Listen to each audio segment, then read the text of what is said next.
when we wrote Whiteness of Glass and had that opening, that portal just sort of opened up where people all of a sudden were willing to listen and wanted information.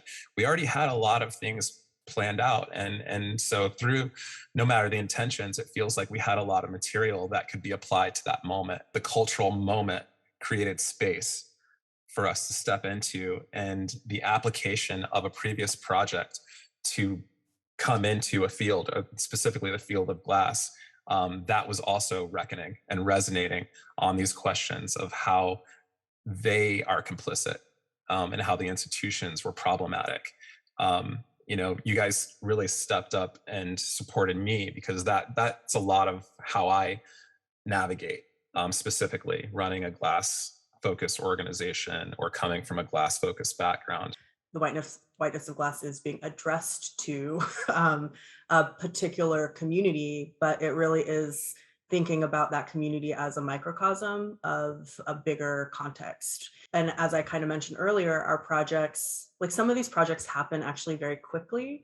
And they're very responsive. I think the whiteness of glass was one of those. Actually, no matter the intention, I think also was one of those. I think we were kind of constantly put in these situations where we were operating as gatekeepers for this kind of mysterious community of artists of color that the institution like couldn't find. And I think the burden of that was something that, quite frankly, at times just got too much to carry on our own.